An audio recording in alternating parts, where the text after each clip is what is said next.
I'm Art Anderson. I'm part of the DevRel team at Aerospike. I'm a senior developer experience engineer here.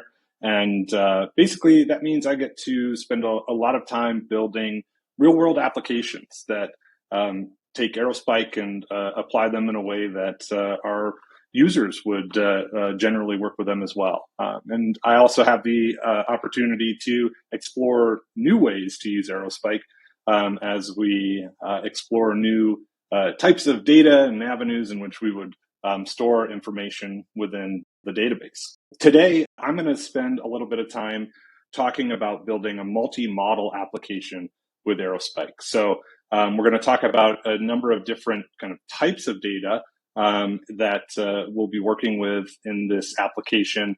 And we'll talk a little bit about some different use cases that we might see within that, and then basically how we can tie all of these together into a single kind of robust application that uses all of these different models. And then obviously I'll be doing this with Aerospike to tie it all together. So the Aerospike database, if you're not familiar with it, it's a pretty giant platform or ecosystem, if you will, that has all sorts of great functionality in terms of connecting to streaming data and going into different kind of workspaces and use cases. But what I really want to focus on right now, or for this talk, is the data model piece. So what I have highlighted up there in red. Aerospike is a multi-modal database, basically allowing us to store key value data, document data, graph, and now even vector data when we're working with it. So I'm going to talk today specifically about how we can tie together our key value, graph, and vector into a single application. So some of the use cases that would come up in trying to pull all of these together, and then I'll actually pull up a demo that I have that shows these in action and how they can interact with each other. So the database, like I said, this is Aerospike. This is going to give us key value access to our data. You know, again, the big draw here is this multi-modal for our application, but Aerospike itself is a massively scalable, sub-millisecond latency, real-time data platform. So there's a lot of power behind the Aerospike database, and that's why this is going to work out very well for our application here. We'll be able to utilize things like graph and vector, but in a very scalable way, along with our key value data. Now, I want to talk about our vector store. So this is the newest kind of part of the Aerospike platform. So we have a vector search service that allows us to apply like semantic search across our data. So we're going to be talking a little bit about this later as we start looking at storing our data and then vectorizing our data. So creating these embeddings on different aspect, maybe text, maybe images, or any variety of information here. So Aerospike Vector Search utilizes an HNSW algorithm that's hierarchical navigable small world. I know my colleague Tim is doing a talk on this, so if you haven't seen that, you should definitely take a look because he'll dive a lot deeper into kind of Aerospike Vector and what it's doing there. It's a very easy to work with platform that kind of ties in Aerospike's speed and scale into the kind of distributed vector index, so allowing for searching across many, hundreds of thousands to millions plus records and getting that kind of similarity search. So we're going to be able to store our vectors alongside all of our other data.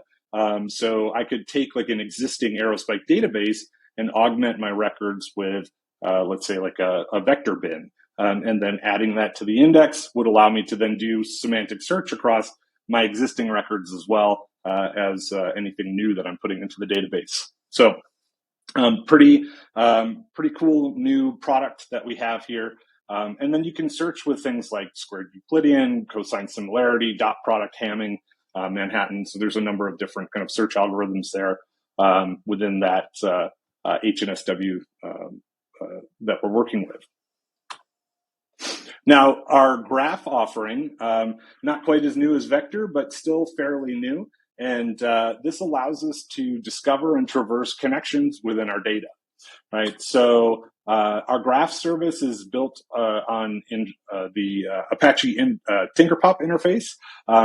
Tinkerpop is going to kind of serve as the graph compute engine with the Aerospike Graph Service, kind of talking between the Aerospike database and then our applications that are running Gremlin and talking to that Tinkerpop interface.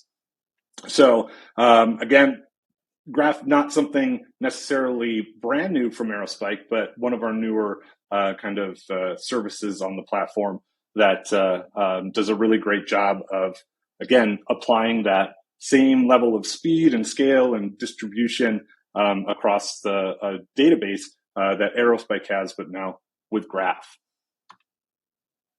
So I want to talk about some use cases here. So why would I want to tie all of these things together? So how would I use this? So let's take, for example, a retail site. I have key value and vector and graph information here. And let's say that I want to just load a particular product, right?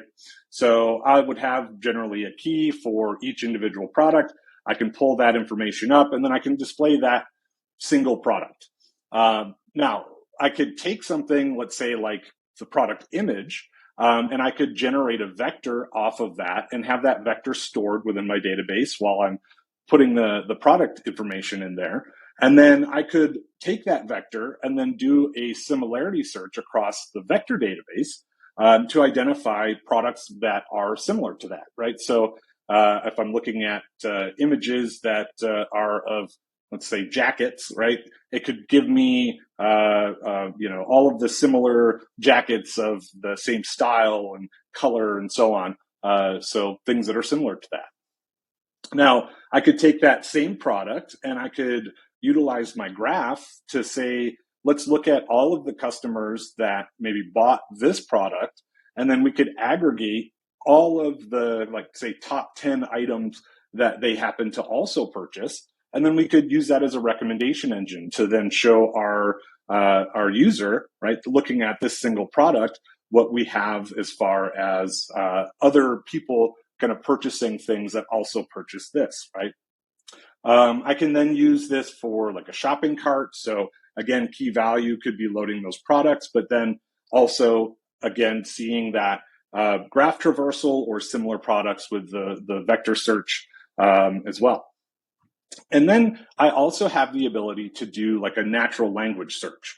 So one of the things that we'll look at when we get into the demo that I'm going to talk about a little bit later is I have a model that allows me to take natural language queries. Like I want to search for, gray hats with red stripes. And that'll actually allow me to do a semantic search across a set of images as well, or the vectors for those images. And I'll be able to pull that information up and see all of those products that are similar to the natural language query that I'm working with as well. So again, applying that semantic search piece there instead of having to do like a full text search or a kind of a fuzzy text search, we can have some more kind of interesting results that way. We talked a little bit about that recommendation engine. We can go even deeper and look at like users, right? So I can do my key value lookup on a specific user. I can then say maybe load all of the user household members as well, right? So those could be edges within my graph. I then have the ability to potentially load products of interest to that household. So again, using that similarity search within my vector database. So what are some of the other products that they may have already purchased or maybe have been looking at but haven't yet purchased? And then I can do that cosine similarity on either, product descriptions or potentially product images or just basic text. And then I can use, again, the key value to update things like audience segments, or my graph again to update relationships within those households. So all of these three different kind of data models working together to produce just one kind of cohesive recommendation engine for me. And then knowledge graphs, right? Again, we can utilize the vector space for that kind of querying. Again, natural language or potentially other information specific to that particular user. We can find things like relationships within the graph, so the edges that these are connected out to, and so on. And then we can update user information through the key value lookup as well. So a lot of different ways that we can tie these things together and really kind of bring all of these data models into a single application that allow us to showcase the data within Aerospike. Now, single model versus multi-modal databases. I could go out and I could find a really fast key value store, and I could find a very good vector database, and I could find a very good graph database, and have all three of these things kind of living separately on their own. But I'm going to need to essentially replicate data. I'm going to need to administer and potentially require more hardware when I'm working with like three separate databases here. But you can, get optimizations purely for that model.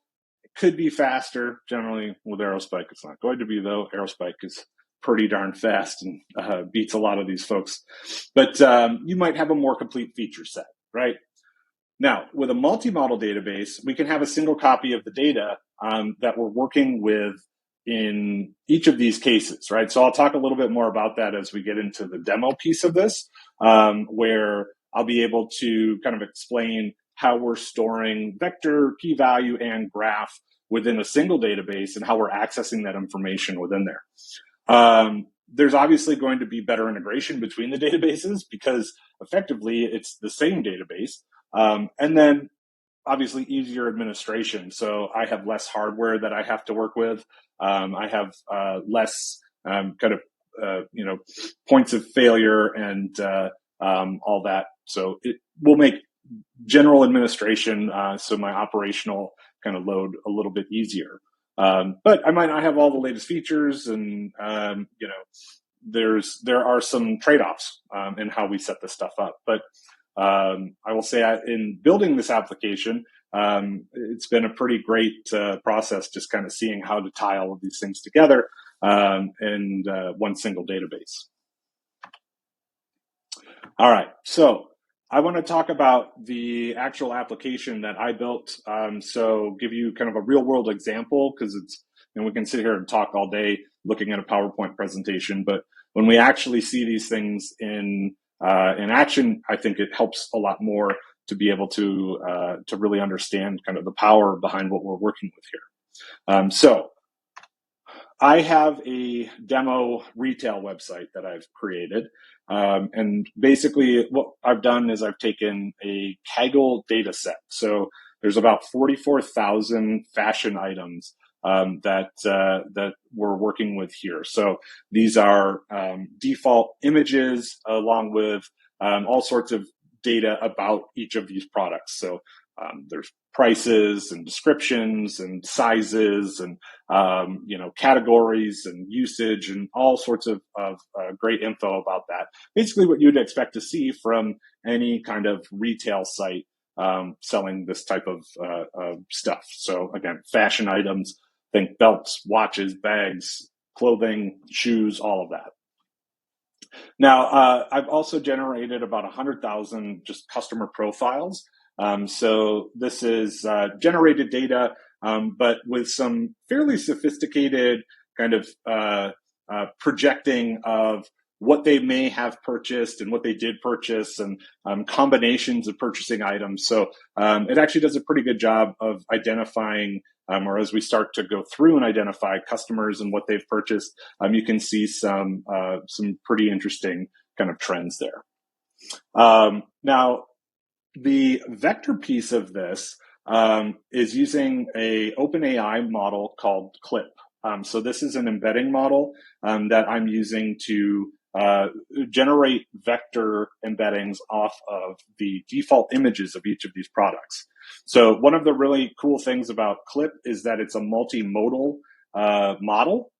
What that means is that I can combine really images and text together to be able to search kind of on both.